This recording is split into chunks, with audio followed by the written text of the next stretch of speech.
સો હાલો નમસ્તે સત શ્રી અકાલ, કેમ છો ગળો હાલ સક્કા, welcome to my YouTube channel morning with KP માં તમારું હાર્દિક સ્વાગત છે. અને તડકો મોઢા પર આવે છે એનો મતલબ છે કે 12 જ વાગ્યા છે. બાકી તડકો મોઢા પર નથી આવતો, બરાબર, અને અમુક દિશાઓના લીધે નથી આવતો.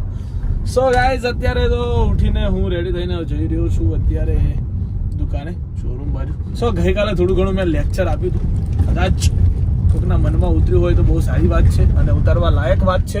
સો ચલો અત્યારે તો જઈ રહ્યો છું દુકાન બાજુ, જઈને ચાય પીવી છે, પહેલા નાસ્તો કરીશું કંઈક, પછી જોઈએ શું કરીશું. બટ યસ, आज उन्नति पटेल रात को आ जाएंगे, ठीक है, फिर वो चालू हो जाएगी उनकी मस्ती, उनकी लवारी, वो बंद नहीं होगी.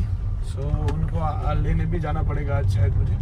तो चलिए अभी चलते हैं दुकान, देखते हैं क्या करते हैं. आज तो कुछ काम करना है यार, मैं बोर हो चुका हूँ यार. मुझे बैठे बैठे बहुत वो होता है कि यार હું ખરેખર આટલો બધો નવરો છું, આવું મને ફીલ થાય એમ.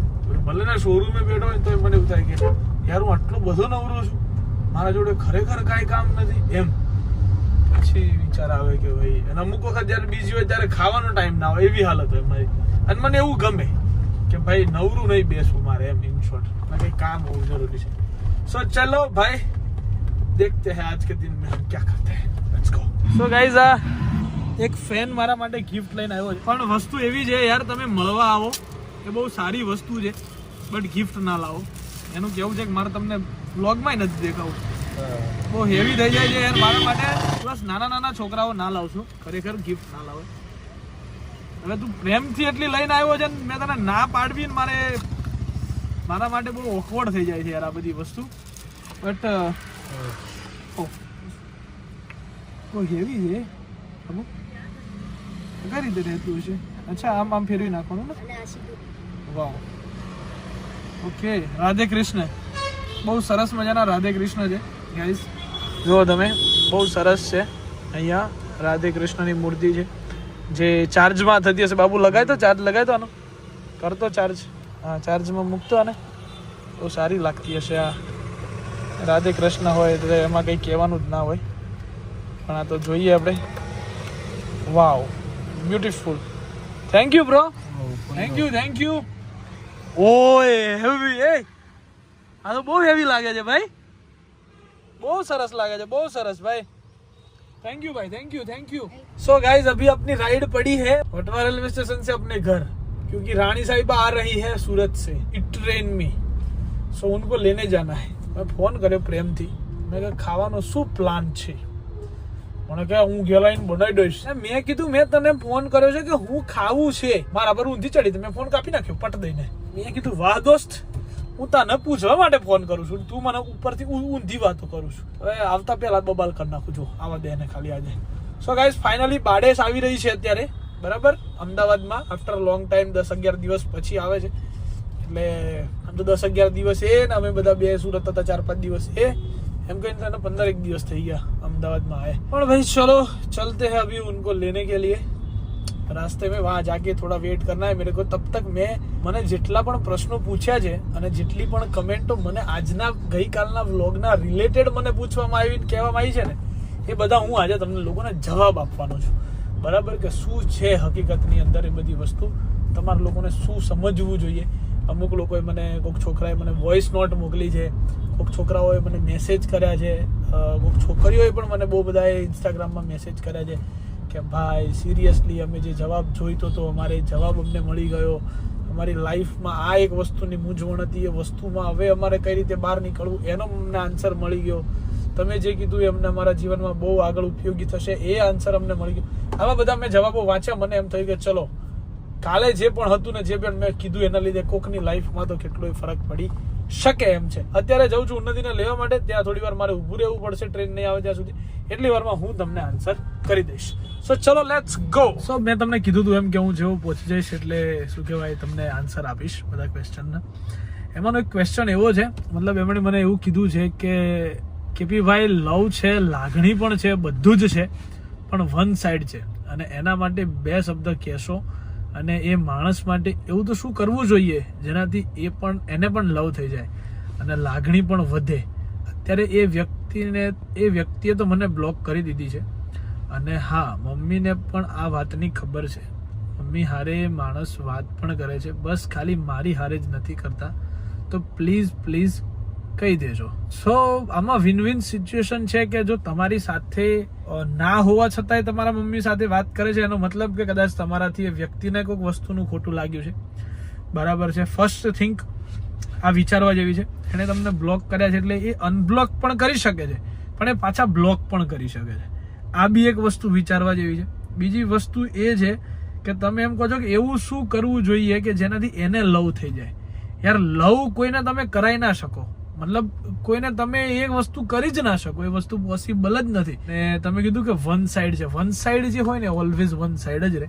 એ બહુ રેર કેસ એવો હોય છે કે જેની અંદર ઇક્વલ સિચ્યુએશન ક્યારે થાય, જ્યારે એ બંનેના મેરેજ થઈ જાય. ધેન આફ્ટર, કેમ કે મોસ્ટલી આ વસ્તુ એરેન્જ મેરેજમાં થતી હોય છે. કે તમે જોજો કે કોઈક છોકરી યા કોઈક છોકરાને બળ જબરજસ્તી બી મેરેજ કરાવી દેવામાં આવે છે ને, પછી એના અમુક સમય પછી એ બંનેને એકબીજા સાથેનું બહુ સારું એટેચમેન્ટ થઈ ગયું હોય છે, એકબીજાની બહુ સારી આદત થઈ ગઈ હોય છે, જેને આપણે લોકો લવ કહીએ છીએ.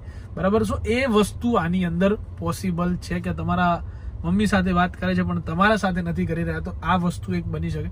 તમે એને પ્રેમ કદી સામેથી એવું નહીં કરી શકો કે તમે કરો છો એટલે તો તું મને કર. હા, અને એવું બી જરૂરી નથી કે હું તને પ્રેમ કરું છું એટલે તારે મને પ્રેમ કરવો જરૂરી જ છે. તું કરે છે એટલું કાફી છે. બસ આવું પણ અમુક વખતના અમુક કેસની અંદર હોય છે. ધેન આફ્ટર એક ક્વેશ્ચન એવો છે, કિશનભાઈ, લવમાં તો એવું થયું છે ને હવે એ જોઈને મને તો કોઈ હોપ નથી રહી મેરેજ કરવાની. પણ અત્યારે હું લો કરું છું, મતલબ ભણી રહ્યા છે ભાઈ વકીલનું, કેમ એમાં પણ મારું ધ્યાન નથી રહેતું. મગજ ક્યાં ફરે છે એ ખબર નથી પડતી. આજે 2 યર થયા બટ અહેસાસ નહીં થતું કે મારી સાથે આવું કર્યું. સો ભાઈ, જો તમારી સાથે બહુ સમયથી રહ્યું છે અને તમારી સાથે આવું કર્યું છે, તો પછી એ જે જતું રહે છે ને એને તો હંમેશા જવા દેવાય. જે જાય છે ને એને તમે જવા દો, એને રોકી ના રાખશો. જે તમારું છે ને તમને મૂકીને ક્યાંય જવાનું નથી. એને તમે કોઈ જ વ્યક્તિને પહેલા ક્યારે છે ને સાંકળની જેમ બાંધીને ના રાખશો. દરેક વ્યક્તિને એક છૂટ આપી દો. અને દર વખતે ખાસી વખત વ્લોગમાં કહેતા હોઈએ છીએ, અમુક વખત મેરેજ, જે લોકોના મેરેજ થઈ ગયા છે, જે લોકો નવા રિલેશનમાં છે, જે લોકો લોંગ ટર્મથી રિલેશનમાં છે બટ એ લોકોને ઝઘડા બહુ થાય છે, આવા બધા અમુક કેસ રહેતા હોય છે. તો એમના માટે એક સારામાં સારો, છોકરીઓ માટે હું તમને કહી દઉં, લાઈફમાં ક્યારેય ઝઘડો નહીં થાય. ક ઉપરથી ચાલુ થતો કોઈ પણ ક્વેશ્ચન કદીએ નહીં પૂછવાનો. ક ઉપરથી ચાલુ થતો કોઈ પણ ક્વેશ્ચન તમારે તમારા હસબન્ડને, તમારા બોયફ્રેન્ડને, કોઈ પણ નહીં પૂછવાનું. મતલબ કે ક્યાં જાઓ છો, ક્યારે આવશો, કેમ જાઓ છો, કોની જોડે જાઓ છો, ક્યારે પતશે, ક ઉપરથી લઈને રિલેટેડ કોઈ જ જાતની વસ્તુ તમે બનશે એટલી ઓછી પૂછશો ને એટલા ઝઘડા ઓછા થશે. તમે જોજો, ક્યાં જાઓ છો એમ પૂછશો ને એટલે સામેવાળો બગડશે. ક્યારે આવશો એમ પૂછશો ને એટલે અરે હજુ જઉં છું, જવા તો દે, આ સામેવાળો. ઇન શોર્ટ, ક ઉપરથી ચાલુ થતો કોઈ પણ ક્વેશ્ચન તમને છે ને તમારી જિંદગીમાં બહુ ગંદો હેરાન કરશે. બરાબર. એના ભાઈએ જે કીધું એ કે જે ભાઈ જો જતું રહ્યું છે તો જવા દેવાય. તમે જે લાઈનમાં છો ને બહુ સારી લાઈન છે, એના પર ફોકસ કરો, એમાં આગળ વધો. એનાથી પણ સારું તમારા માટે ભગવાને ક્યાંક ગોતી રાખ્યું હશે. બરાબર. એના માટે એ તમારી લાઈફમાં નથી અત્યારે. બીજું એ કિશનભાઈ, પ્રેમ એક એવો રોગ છે, જો એની લત લાગી જાય તો મરવું પણ પડે, બાકી એ વસ્તુ ના મુકાય. એ તો જેની માથે વીતી હોય એને ખબર પડે ભાઈ. તો ભાઈ મને આ વસ્તુથી તો હું એટલો પેલો છું ને, એટલી નફરત છે ને મને કે કોઈ પ્રેમના લીધે મરી જાય, પ્રેમના લીધે કાંઈ કરી નાખે, આમ કરી નાખું, તેમ કરી નાખું, એને આમ કર્યું એટલે હું આ તોડી નાખું, પેલું તોડી નાખું, મરી જવાનું, સુસાઇડ કરી લેવાનું. આ જે લોકો છે ને એને હું માઈ કાંગલા લોકો, પછી છોકરો હોય કે છોકરી હોય, કોઈ પણ ક્ષેત્રની અંદર, મતલબ કોઈ પણ હોય એમ, બોયઝ ગર્લ્સ માંથી કોઈ પણ હોય કે આના લીધે આ વસ્તુ મેં કરી, એ મને ના મળ્યું એટલે હું મરી જઈશ ને આમ કરી નાખીશ ને તેમ કરીને. ભાઈ, બીજા જીવનમાં કેટલા એવા લોકો છે કે જે લોકો તમારી સાથે જોડાયેલા છે, જે તમારી સાથે એટેચ છે, જેમને તમારી સાથે મજા આવે છે, જેમના અમુક કામ તમારા થ્રુ છે, જે લોકો તમને બહુ સારી રીતે કામમાં આવે છે, તમે એ લોકોને બહુ સારી રીતના કામમાં આવે છો. જીવન ક્યારેય કોઈ પણ એક વ્યક્તિ પર નિર્ભર નથી. પહેલી વસ્તુ આ યાદ રાખજો. લાઈફની અંદર જીવન દરેક માટે છે અને દરેકને જીવન જીવવાનો હક છે અને બહુ સારી રીતે જીવવાનો હક છે. તો ભાઈ, પ્રેમ બધાએ કર્યો હશે ભાઈ, અને આદત જે છે પ્રેમ, તો મેં તો તમને ગઈકાલે જ તમને આ વસ્તુ કીધી હતી. બરાબર છે. એટલે આ વસ્તુ ખાસ તમે ધ્યાન રાખજો. પ્લસ એક વ્યક્તિએ મને એવું પણ આજે કીધું છે, મેં કદાચ એ વસ્તુ કમેન્ટમાં જોઈ છે, હું તમને કમેન્ટની અંદર વાંચીને સંભળાઈશ કે વ્યક્તિએ મને શું કીધું છે, હું તમને કહું છું. બટ બીજા એક ભાઈનો એવો ક્વેશ્ચન છે કે બ્રો, કોઈ એટ્રેક્શન થી નહીં પણ હકીકતમાં લવ કરે છે તેને કેવી રીતે ખબર પડી શકે? નેક્સ્ટ લોંગ ડિસ્ટન્સ રિલેશનશિપમાં મેરેજ કરવા જોઈએ કે નહીં? આપનું શું માનવું છે? ખૂબ જ બેસ્ટ અને ઇન્ફોર્મેટિવ વ્લોગ હતો. Thank you so much. First કે કોઈને એટ્રેક્શન થી નહીં પણ હકીકતમાં લવ છે એવું કઈ રીતે ખબર પડે? ભાઈ સ્ટીલ હજુ કહું છું, લવ હોય છે, નથી એવું તો હું નથી કહેવા માંગતો, પણ એના મેં 2 એક્ઝામ્પલ તમને ગઈકાલે આપ્યા હતા કે આ મોસ્ટ પ્રોબેબલી તો મોસ્ટ કેસની અંદર આવું જ હોય છે, બરાબર. અને લવ ક્યારે સાબિત નથી કરવો પડતો, લવ ક્યારે બતાવો. અત્યારની જે જનરેશન છે, હા આજે એક વોઇસ નોટ આવી હતી, એ વોઇસ નોટમાં એવું હતું કે ભાઈ તમે પણ અમારી જ જનરેશનના છો, તમે પણ અમારાથી 2-4 જ વર્ષ મોટા છો, એમ છતાંય તમે આટલું સારું કઈ રીતે વિચારી શકો છો, એમ છતાંય તમે આટલા સારી રીતે કઈ રીતે રહી શકો છો. હું તમારા વ્લોગ ડેલી જોઉં છું, તમે 2 વર્ષમાં હું જ્યારથી તમારા વ્લોગ જોઉં છું ત્યારે તમે પ્રેમ જતાવતો વ્લોગ ક્યારેય બતાવ્યો નથી, પ્રેમની ક્યારેય વાતો નથી કરી. પણ ગઈકાલે જે વાત કરી એ બહુ જ, એક વોઇસ નોટ હતી આવી 2.5 મિનિટની, કે જે તમે શીખવાડ્યું છે ને એ બહુ જ સારું છે. જે મારા જીવનમાં એક પ્રશ્ન ફરતો હતો મારા મગજમાં, એનો તમે મને આજે જવાબ આપ્યો છે, સો એના માટે થેન્ક યુ. એવું મને એ છોકરાએ કીધું. તો હકીકત છે આ વસ્તુ કે પ્રેમ જતાવવો જ જરૂરી નથી. તમે જેટલો બતાવો ને એટલી લોકોને ઈર્ષાઓ થાય છે વધારે. શું કામ બતાવવું પડે કે ભાઈ હું આના જોડે આમ છું, હું આના જોડે આવું કરું છું? તે તમારો પ્રેમ તમારો છે. પ્રેમ જરૂરી નથી કે આખા જગતને બતાવો. અમારી લાઈન છે ભાઈ, ફર્સ્ટ ઓફ ઓલ કે અમારી આ લાઈન છે જેના કારણે અમે લોકો એકબીજાના ફોટોસ અપલોડ કરીએ છીએ, એકબીજા સાથે સારા ફોટોસ મૂકીએ છીએ.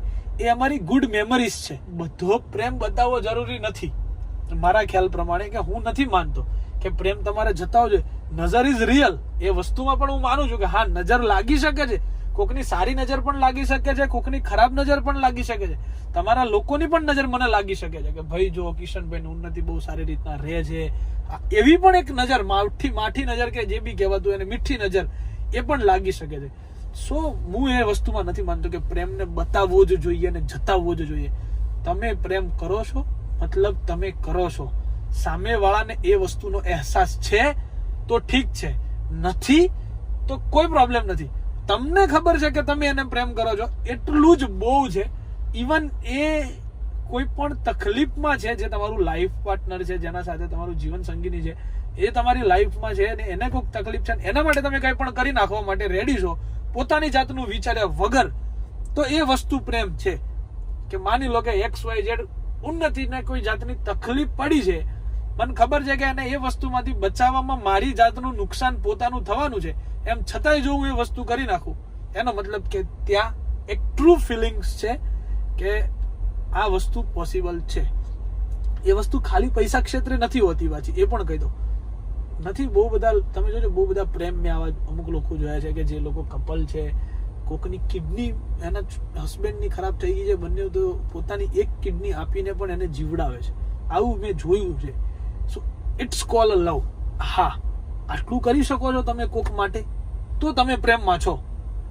મરી જવું ને, મારે મરી જવું છે એ કહેવું અને મરી જવું એમાં બહુ ફરક છે. કેમ કે મરવા માટે જે જીગરું જોઈએ ને, એ કોકને લાફો મારવા કરતા 1000 ગણું વધારે જોઈએ. યા તો પછી તમે હાવ માઈ કાંગલા હો તો આ વસ્તુ તમે થાય, બરાબર. સો આ મારો ભાઈ તમને જાણો, long distance relationship best relationship in hall life. મને એટલી ખબર પડે છે કે તમે જોજો, માની લો કે તમે કોઈ ગામડાથી છો, બરાબર છે, અને તમે એ ગામની અંદર રોજ રહો છો, તો ત્યાં તમારું માન સન્માન બહુ ઓછું હશે. પણ તમે જો તમારા પોતાના ગામડે બહુ જ લોંગ સમય, મહિના 2 મહિના એક વખત જશો, 4 મહિને 6 મહિને એક વખત જશો ને, તો તમને બહુ બધું માન મળશે, બરાબર. એટલે એ એક ડિસ્ટન્સ થઈ ગયું.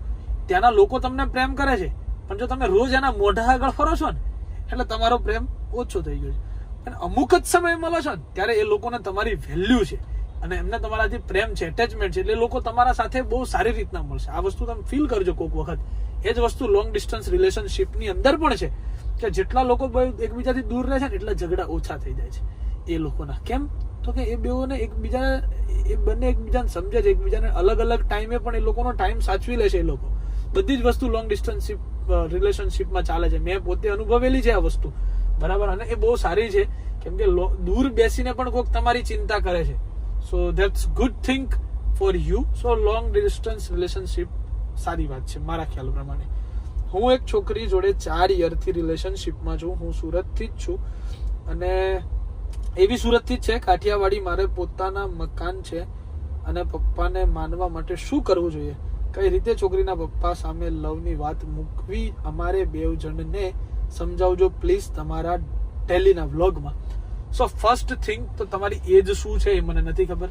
તમે નાના છો મોટા છો એ મને નથી ખબર. બટ ફર્સ્ટ થિંગ, જ્યારે તમે કોક છોકરીના પિતા જોડે એમની છોકરી માંગવા જાઓ છો ને, ત્યારે તમારે એક વસ્તુ હંમેશા યાદ રાખવાની કે તમે એટલા કેપેબલ હોવા જોઈએ, એટલા, અથવા તમે પોતાની જાતને એટલી સારી રીતે પ્રૂવ કરી શકો એવા હોવા જોઈએ કે સામેવાળાના પપ્પાના મગજની અંદર એવો પ્રશ્ન ના આવે કે મારી છોકરીને આ ખુશ કઈ રીતે રાખશે, મારી છોકરીનું આ વ્યક્તિ પૂરું કઈ રીતે કરશે. બેડ હેબિટ્સ હોય છે છોકરાઓની, મને ખબર છે, છોકરીઓની પણ હોય છે, એ બી ખબર છે કે કોઈ પાન મસાલા સિગરેટ દારૂ આ તે હોય છે. નથી, હું એ વસ્તુને હું એક શબ્દ એ કશું કહેવા નથી માંગતો. But if you are capable તો જ જાઓ. પછી જો તમારે તમારા કપડા લેવા માટે 2000 રૂપિયા તમારા પપ્પા જોડેથી ખીચામાંથી માગવા પડતા હોય તો તમારા છોકરીનો હાથ માગવા ના જવાય. મને એટલી ખબર પડશે. કેમ કે જો તમારું મેરેજ નહીં થયું હોય ને ત્યાં સુધી તમારા પપ્પાએ તમને 2 પૈસા આપશે, ભાઈ લે ને છોકરી લાવવાનો છે ને તું વાપર, જા તું એના પાછળ ખર્ચો કરજે, બરાબર. પણ તમારા પપ્પાની એક લિમિટેશન હોય. મેરેજ થઈ ગયા પછી 2 ખર્ચા ઉઠાવવાના થતા હોય. એ અમુક જે નોકરિયાત માણસો છે ને કે જે પેલા 15-20 હજાર રૂપિયામાં પગાર પર જોબ કરતા હશે, એકલા રહેતા હશે, એના પછી જેવું સીધું એ લોકોનું મેરેજ થઈ જાય ને પછી જે મોસ્ટલી આ વસ્તુ મેં જોયેલી છે, સાંભળેલી છે આજુબાજુના લોકો જોડેથી, કે લગ્ન થઈ જાય ને પછી જે તાત્કાલિક તકલીફ પડે છે ને, બેવને ભેગા રહેવાનું થાય છે, ઝઘડા થઈ જાય છે. તમે જોજો મોસ્ટલી રિલેશન છે ને લોંગ ટાઈમે ક્યારેય નહીં તૂટતા હોય. લોંગ ટાઈમે કદી નહીં તૂટે. લોંગ ટાઈમે તૂટવા પાછળનું કારણ બહુ અલગ હશે. બાકી મેરેજ હંમેશા છે ને થાય ને એના પછીના વર્ષની અંદર, 1 વર્ષની અંદર જ તૂટી જાય છે. એના બહુ બધા રીઝન આ છે. કેમ કે તમે પોતે કેપેબલ જ નથી તમારા સામેવાળા વ્યક્તિને સાચવવા માટે. સામેવાળા વ્યક્તિને કમાવવું જરૂરી છે, નથી જરૂરી એવું નથી. કોઈ એક વ્યક્તિ પર ટેકો નથી રાખેલો કે ભાઈ એ કમાશે ને એ પૂરું કરશે તો જ થશે અને તો જ પેલું એ કરાય, એવું કોઈ વસ્તુમાં લખી નથી આપેલું, બરાબર. સો એક આ વસ્તુ પણ છે જે તમારે થોડી ઘણી વિચારવી જોઈએ આ બાબતમાં, બરાબર. અને તમે લોકો વિચારજો. હું તમને એ પણ કહીશ આ વસ્તુ કે તમે થોડી ઘણી વિચારજો આ વસ્તુ, જેથી તમને કોઈ જાતની આ બાબતની અંદર તકલીફ લાઈફની અંદર પડે નહીં. ઓકે, તમે કહો ને કે પ્રેમ નામની કોઈ વસ્તુ જ નથી હોતી. ઉન્નતિમાં તમે એની સાથે મેરેજ કર્યા છે, એના સિવાય કોઈ બીજું જ નહીં, અને એ જ કેમ? સો ફર્સ્ટ થિંગ કે અમારા બેવની વાઇબ બહુ જ સારી રીતે મેચ થાય છે, બરાબર છે. અમે બે એકબીજાને બહુ સારી રીતના સમજીએ છીએ.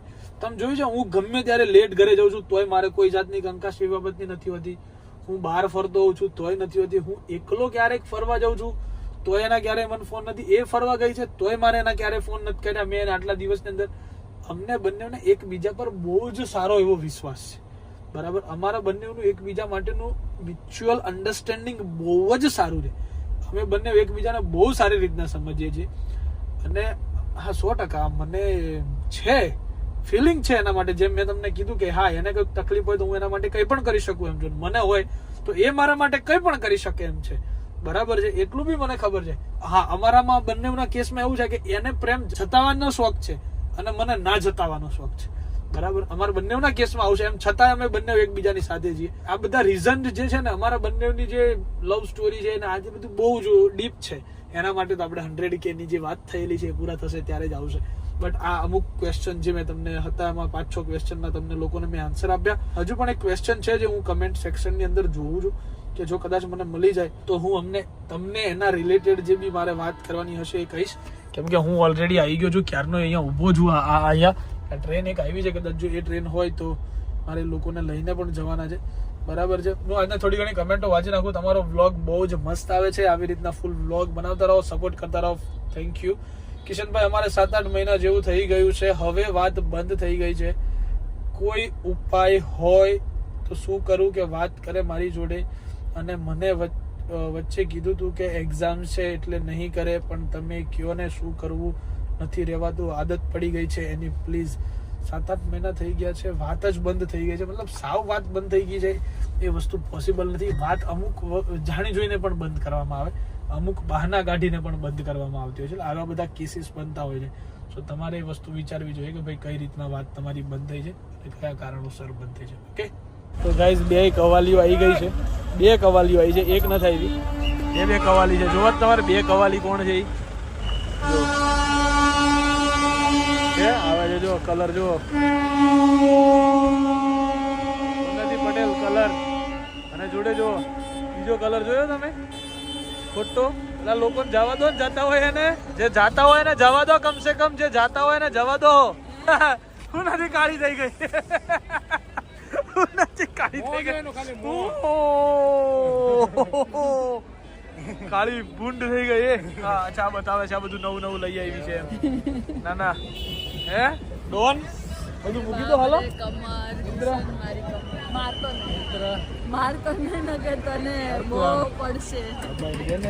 આવતા પેલા એને બબલ કર નાખી મારજો.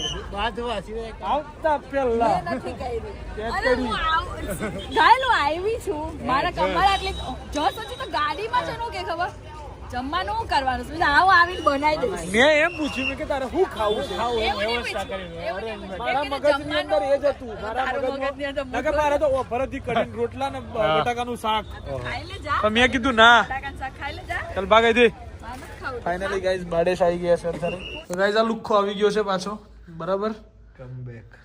કમબેક વાળી જતી રહે છે, કમબેક કરતી ખાલી ખોટી. આ લુખવાડ પબ્લિક આવી ગઈ છે ગાઈઝ પાછી, બરાબર છે. અને હવે ઇટ્સ ટાઈમ ટુ ગોઈંગ. હવે દુકાન નહીં જવાનું થતું, કેમ કે હવે જવાનું છે મેચ રમવા માટે, બરાબર. સો જાएंगे हम पहले मैच खेलने. તો ગાઈઝ ફાઇનલી પહોંચી ગયા છીએ ઘરે, બરાબર છે. ઉન્નતિ ને ઘાયલ ને બંને વાયા છે. અને હવે વ્લોગની વાત છે તો અત્યારે 2 કમેન્ટ મેં હમણાં રિસેન્ટલી વાંચી. કમેન્ટ એટલે ઇન્સ્ટામાં ડીએમ છે, અને એમાં એવું છે કે કિશનભાઈ આજના વ્લોગમાં તમે લવ વિશે વાત કરી. મારો એક ક્વેશ્ચન હતો. હું એક છોકરીને 2019થી લવ કરતો હતો. મારા જ સમાજની હતી. ફેમિલી ઇસ્યુના કારણે મારે લોંગ ચાલ્યું ઘણું જ. પછી એના મમ્મી માની ગયા, પણ એમ કહે છે કે સરકારી નોકરી કરે તો કરાવવું. એટલે અમે રાહ જોઈને હું બેસી રહ્યો છું. સરકારી નોકરીની તૈયારી ચાલે છે. મારે પણ એક યરથી છોકરી જોડે સરખી વાત નથી થઈ. કોઈ દિવસ મેસેજ આવે છે તો 5 મિનિટ માટે થાય છે, વાત થાય છે. તો હું પૂછું છું કે મેરેજનું ક્યાં પહોંચ્યું? તો કહે છે પપ્પા માની ગયા, હવે મમ્મી માની જાય ને ભાઈ માનતો નથી. તો આગળ ડગલું ભરવું જોઈએ, મારે શું કરવું જોઈએ? જે પણ વસ્તુને શરતોની સાથે આગળ વધવાનું હોય ને, એ વસ્તુ જીવનની અંદર ક્યારેય ના. આ જીવનમાં એક યાદ રાખવા જેવી વાત છે, કેમ કે અમુક વસ્તુઓ જો શરતો મંજૂર કરાઈને કરવું પડે એટલે તમે ગુલામ થઈ ગયા, કે એમણે કીધું એ જ તમારે કરવું પડ્યું. હા, નો ડાઉટ કે છોકરીના ફેમિલીના ઘરના લોકો એની સેફ સાઈડ જોવે છે, પણ કેવું થયું આ તો કે તમારો જ્યારે જન્મ થવાનો હોય ને ત્યારે તમારા પપ્પા એમ બોલી ગયા હું મારા છોકરાને ડૉક્ટર બનાવીશ. ભાઈ છોકરાની ઈચ્છા જાતે પોતે એન્જિનિયર બનવાની હોય તો છોકરો પોતાની જાતના સપના કેટલા મારી અને પછી એના પપ્પા માટે ડૉક્ટર બને. આ તમે અત્યારે એવી વસ્તુ કરી રહ્યા છો કે કોકને પામવા માટે જો તમારે પોતાના સપનાઓને, પોતાની ખુશીને, બધી વસ્તુને ભૂલી અને પછી એને લાવવી પડે તો એ વસ્તુ ખોટી છે. જો કોકને આવવું છે તો પછી તમારા ઘરે કઢીને રોટલો છે તોય અવાય, જો હકીકતમાં તમને પ્રેમ કરે છે. અને જો પછી તમારે પોતાનો કઢીને રોટલો મૂકીને 52 ભોગ પેલું પકવાનને એના માટે સજાઈ રાખો ત્યારે એ આવે તો એની એ સાહેબી કહેવાય. એટલે જો તમારું રિલેશનમાં તમે જેવા છો એવા જો તમને કોઈક અપનાવે છે તો ત્યાં તમારી વેલ્યુ છે. પણ તમે જેવા છો એનાથી તમારે એના જોડે એને લાવવા માટે તમારે પોતાની જાતને બદલવી પડશે તો એ વસ્તુ ખોટી છે. તમે જેવા છો, હા તમારી કુટેવો છે તો તમારે બદલવી પડશે, એ વસ્તુ સાચી. તમે નથી કમાતા તો તમારે કમાવવું પડશે, એ વાત સાચી. કોઈક વ્યસન છે તો છોડવું પડશે, એ વાત સાચી. પણ આ નહીં, આ જ હોય નથી હોતું અત્યારે કે ભાઈ આને અહીંયા ઘર હોય તો જ હા, આનું આ હોય તો આ, ધંધો હોય તો હા, સરકારી નોકરી હોય તો હા. સરકારી નોકરીમાં એમાંય લોકો ગુલામ જ છે. સરકારના કઠપુતલીની જેમ ભણાવતા હોય ક્યાંક ને ક્યાંક મતદાનની યાદી માટે લાઈનોમાં બેઠા હોય, ઘેર જઈને દરવાજા ખખડાવતા હોય. આ બધી વસ્તુઓ ચાલે છે. એટલે બધી મોહ માયા છે ભાઈ. પોતાને જે કરવું હોય ને મન કહેતું હોય ને એ કરવાનું, બાકી બધું જાય તેલ લેવા, મોજ કરવાની જીવનમાં. બીજી એક કમેન્ટ એવી છે કે કિશનભાઈ આજે મેં તમારો વ્લોગ જોયો યુટ્યુબમાં. મારી એક આદત છે જે મારે છોડવી છે, બહુ ટ્રાય કર્યો પણ છૂટતી નથી. કોઈ ઉપાય હોય તો જણાવજો. દિલને આદત છોડવા નથી માગતું અને મન કે છે આદત છોડી દે. આ બહુ ખરાબ છે, લાગણી છે કે આદત, મને જણાવજો. આ એક વસ્તુ છે, મેં બહુ બધા લોકોની આ વસ્તુ જોઈ છે. લવ મેરેજની અંદર ડખા કેમ થાય ને એના પર એક વખત ડિટેલમાં આપણે વાત કરશું. પણ અમુક વખત એવું હોય છે કે રિલેશન ચાલી જાય, પહેલાંથી કમિટ કરી દીધું હોય કે હું તારા જોડે જ લગ્ન કરીશ, પછી છોકરીને એ વસ્તુ ખબર પડી ગઈ છે કે હવે આ ક્યાંય મને છોડીને જવાનો નથી. પછી અમુક વખત છોકરાને ખબર પડી ગઈ કે હવે આયરો મને છોડીને ક્યાંય જવાની નથી. બંને સાઈડની વાત છે. ત્યારે જે ચેન ચાળા હોય છે એ રિલેશન પહેલાં રિલેશનના ટાઈમ ગયા પછી બદલાઈ જતા હોય છે. એટલે અમુક વખત છોકરાઓને ને છોકરીઓને આદતને મૂકવી હોય છે કે યાર મને મૂકી દેવા દે. એમને ખબર છે કે હું નહીં મૂકું ને તો મારા જીવનમાં તકલીફ પડવાની છે. એમ છતાંય મનને મારીને દિલને સમજાઈને એ લોકો એ વ્યક્તિ સાથે મેરેજ કરી લે છે. બરાબર, મેરેજ થઈ જાય છે પછી જે તકલીફો પડે છે ને, છૂટાછેડા થાય છે, કેટલાય ખર્ચા કર્યા હોય એ વેસ્ટ જાય છે, બે પરિવારો દુઃખી થાય છે, કેટલાય લોકોને તકલીફ પડે છે, બીજે ક્યાંક મેરેજ કરવાનું ત્યારે મન મારવાનું થાય છે. જો તમે ઇન ફ્યુચર મન મારવાનું વિચાર કરીને અત્યારથી બેઠા છો તો એ જ મન તમે અત્યારે મારી નાખો, જેથી તમારા ખર્ચા બચી જશે, પરિવાર તકલીફમાં નહીં જાય, ના તમારો ના સામેવાળાનો, અને કોઈક સારા વ્યક્તિને તમારા જીવનની અંદર આવવાનો મોકો મળશે. સો આટલામાં સમજી જવા જેવી વસ્તુ છે. હવે બહુ કમેન્ટના રિપ્લાય આજે હલાય એવી પરિસ્થિતિ નથી, આપીશ બીજા અમુક થોડા ઘણા, કાલે પણ આપતો રહીશ. બહુ બધી કમેન્ટો છે. બરાબર, સો આ બે મને આપવા જેવા અત્યારે લાગે, મેં હમણાં જસ્ટ વાંચ્યા એટલે તમને કીધું. મન જે કે તમારું એમ છે ને કે તમને ખબર છે કે એની જોડે તમારું ફ્યુચર સારું નથી, એ તમને ફ્યુચરમાં હેરાન કરશે જ લાઈફમાં, તો મૂકી દેવાય ભાઈ, ધેટ્સ ઇટ. જો પછી તોડવું છે ને તો અત્યારે તોડ નાખો, લાંબુ નાખે તો ચ્યુઇંગમની જેમ થૂકી નાખો કોઈક વસ્તુને, એને ચબાવો અને ચીકણી ના કરશો કોઈ બી વસ્તુને. બરાબર, થોડું ઘણું સમજો વાતને, પ્રેક્ટિકલી વિચારો. મેં આવી નજરો આગળ કેટલાય છોકરાઓની જિંદગી બરબાદ થતા જોઈ છે, કેટલી છોકરીઓની જિંદગી બરબાદ થતા જોયેલી છે કે જેમને ખબર હતી કે આ છેવટે આ જ કરવાનું છે, એમ છતાં એના જોડે જ મેરેજ કરે ને પછી એવા ફસાય ને કે ના પોતાના ઘરના રહે, ના સામેવાળાના ઘરના રહે, ના જેના છે ને એનાય રહે, એક કઈ બાજુથી નથી રહેતા. એમની જિંદગી સાવ ખરાબ થઈ ગયેલી હોય છે. સમજી જાજો. તારા જીવનમાં તું ટાઈમે ક્યારે આવ્યો? આજે કેટલો લેટ છું તું? હે લે, આજ તું કેટલો લેટ છું? હે એમ નહીં જીગુભાઈ, ટાઈમ મૂકી દો તો. નહીં આવી વ્યવસ્થિત જીગુભાઈ. તારે ગાવી તો પડશે કાયદેસર. ભલે ખા, ઉપર થરમાર લઈને કરો, પકડી રાખ ને, પકડ ને, બસ વ્યવસ્થિત મારવી પડે મારે તો. નહીં આવી વ્યવસ્થિત ના આવી, વેલ આયા ને મારો આજે. હવે મને હવે થયું કે મેં મારી. બસ ના મારતા નહીં જીગુભાઈ, ના તને ચોખવટ કરી ગ્રુપમાં કે તું તો 10:30 જ આવજે. तेरे लिए कितने देर रुका मैं? हैं सचिन, मजाक उड़ा रहा है ये तेरा? नहीं बड़ा सच्ची में हो गया, वो लगा है ना. गाइस ये अपना ड्रीम है भाई. या अब जब लाऊंगा ना तब ये लाऊंगा. ले जो जीगू भाई चाबी हाल दी जो खाली મને. ड्रीम આપણું પૂરું. गाइस अब जब लाना है तब इसको लाना है. તો ગાઈઝ રાતના વાગી ગયા છે 3 અને ફાઇનલી હવે પહોંચી ગયા છે ક્રિકેટ રમીને ઘરે. પહેલી એ લોકો જીત્યા, બીજી અમે જીત્યા. બે મેચો બહુ ગજબની મેચ હતી બંને. છેલ્લા બોલે 1 રન જોઈતો હતો એવી મેચો બે બની હતી. હે અને પહેલી ગેમ તો જેવી હતી, એક નંબર હતી. સો ગાઈઝ ચલો આજના દિવસ માટે આટલું જ. મળીએ છીએ આવતીકાલે નવા વ્લોગ સાથે. ત્યાં સુધી guys bye bye, good night, do vote ever you want to do man, but don't trouble your માતા પિતા એન્ડ ભારત માતા કે જય શ્રી રામ, હર હર મહાદેવ, જય અંબે મા, ગણપતિ બપ્પા મોર્યા.